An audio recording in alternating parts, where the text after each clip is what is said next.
Chapter 24. And so Edward Tulane was mended, put together again, cleaned and polished, dressed in an elegant suit, and placed on a high shelf for display. Lucius Clark's workbench and the windows to the outside world and the door that the customers used to enter and leave. From this shelf, Edward saw Bryce open the door one day and stand in the threshold, the silver harmonica in his left hand flashing brilliantly in the sunlight flooding in through the windows.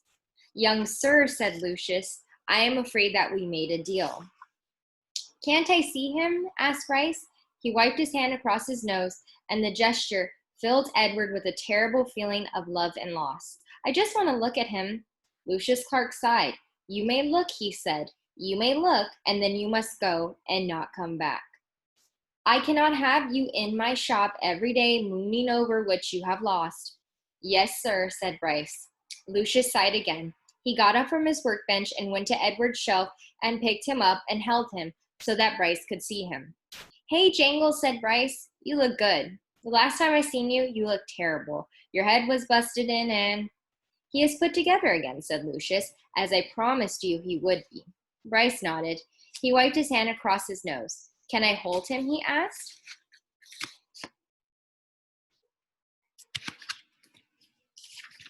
"No," said Lucius. Bryce nodded again. "Tell him goodbye," said Lucius Clark. "He is repaired. He has been saved. Now you must tell him goodbye." "Goodbye," said Bryce. "Don't go," thought Edward. "I won't be able to bear it if you go." "And now you must leave," said Lucius Clark. "Yes, sir," said Bryce. But he stood without moving, looking at Edward. "Go," said Lucius Clark. "Go." "Please," thought Edward, "don't." Bryce turned. He walked through the door of the doll mender's shop. The door closed, the bell tinkled, and Edward was alone. Chapter 25. Technically, of course, he was not alone. Lucius Clark's shop was filled with dolls, lady dolls and baby dolls, dolls with eyes that open and close, and dolls with painted on eyes, dolls dressed as queens, and dolls wearing sailor suits. Edward had never cared for dolls. He found them annoying and self-centered and vain. This opinion was immediately reinforced by his first shelf mate, a china doll with green glass eyes and red lips and dark brown hair. She was wearing a green satin dress that fell to her knees. "What are you?" she said in a high-pitched voice when Edward was placed on the shelf next to her. "I am a rabbit," said Edward. The doll let out a small squeak. "You're in the wrong place," she said. "This is a shop for dolls, not rabbits." Edward said nothing. "Shoo," said the doll. "I would love to shoo," said Edward, "but it is obvious that I cannot." After a long silence, the doll said, "I hope you don't think that anyone is going to buy you." Again, Edward said nothing. "The people who come in here want dolls, not rabbits. They want baby dolls or elegant dolls, such as myself, dolls with pretty dresses, dolls with eyes that open and close. I have no interest in being purchased," said Edward. The doll gasped. "You don't want somebody to buy you?" she said. "You don't want to be owned by a little girl who loves you?" Sarah Ruth, Abilene. Their names went through Edward's head like the notes of a sad, sweet song. "I have already been loved," said Edward. "I have been loved by a girl named Abilene. I have been loved by a fisherman and his wife and a hobo and his dog. I have been loved by a boy who played the harmonica and by a girl who died." "Don't talk to me about love," he said. "I have known love." This speech shut up Edward's shelfmate for a considerable amount of time. "Well," she said, "at least, still, my point is that no one is going to buy you."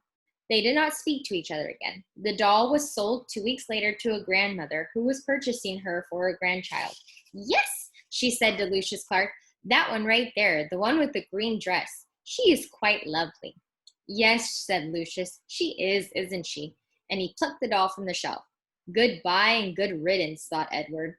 The spot next to the rabbit stayed vacant for some time. Day after day, the door to the shop opened and closed, letting in early morning sun or late afternoon light, lifting the hearts of the dolls inside, all of them thinking that when the door swung open, that this time the person entering the shop would be the one who wanted them.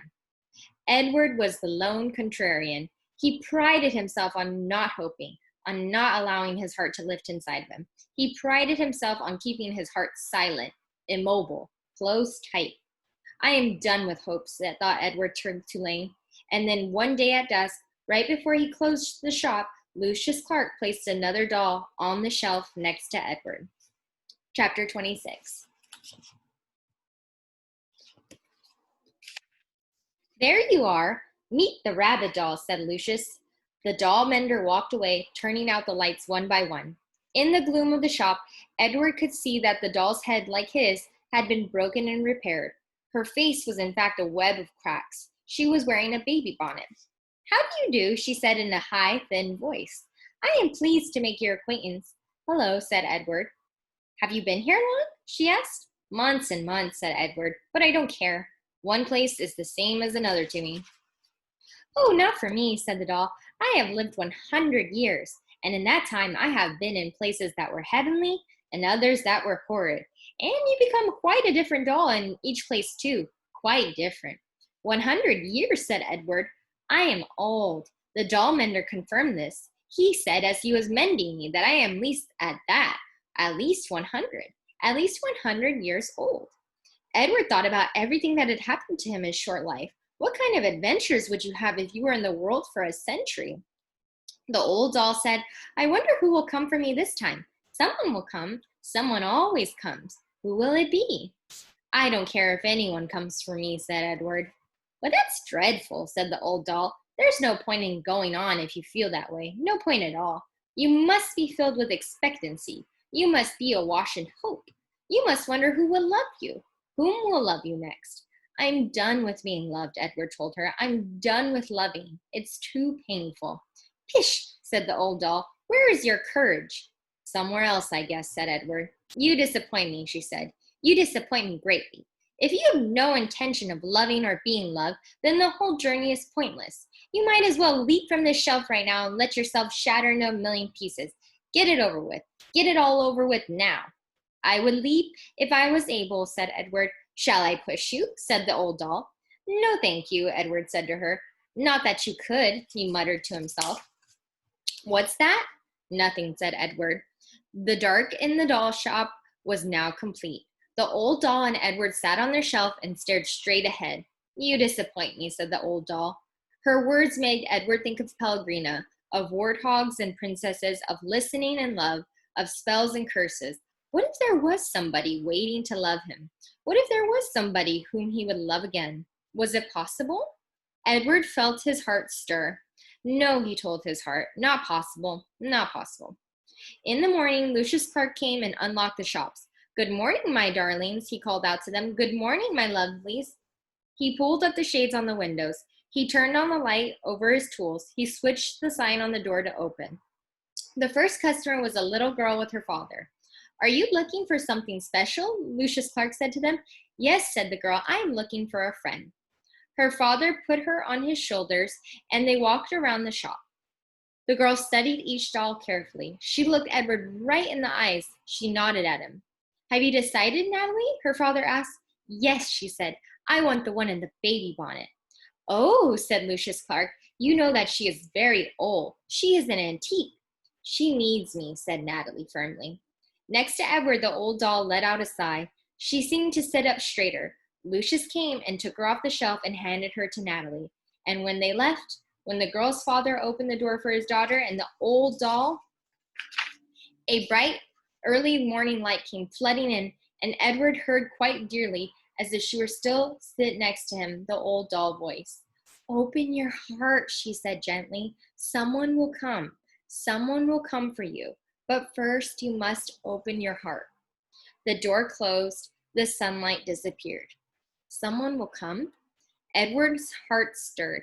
He thought for the first time in a long time of the house on Egypt Street and of Abilene winding his watch and then bending toward him and placing it on his left leg, saying, I will come home to you. No, no, he told himself. Don't believe it. Don't let yourself believe it. But it was too late.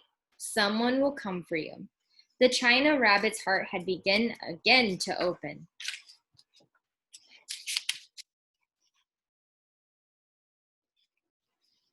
Chapter 27.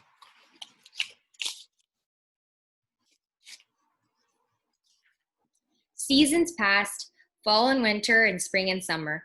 Leaves blew in through the open door of Lucius Clark's shop, and rain and the green, outrageous, hopeful light of spring. People came and went, grandmothers and doll collectors and little girls with their mothers. Edward Tulane waited. The seasons turned into years. Edward Tulane waited. He repeated the old doll's words over and over until they were a smooth groove of hope in his brain. Someone will come. Someone will come for you. And the old doll was right. Someone did come. It was springtime. It was raining. There were blossoms on the floor of Lucius Clark's shop. She was a small girl, maybe 5 years old, and while her mother struggled to close a blue umbrella, the little girl walked around the store, stopping and staring at each doll and then moving on. When she came to Edward, she stood in front of him for what seemed like a long time.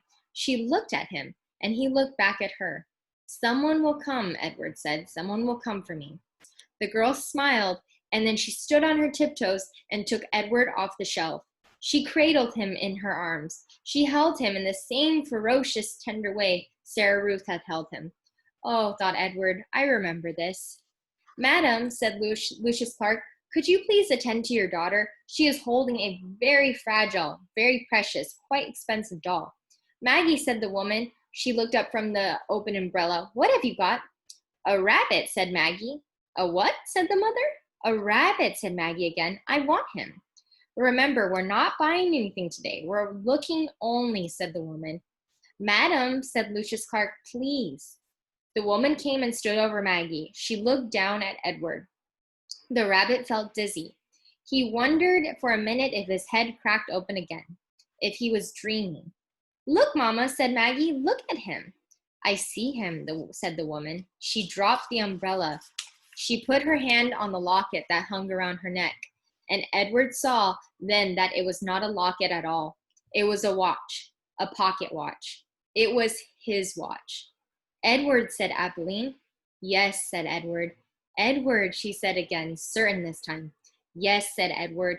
Yes, yes, yes, it's me.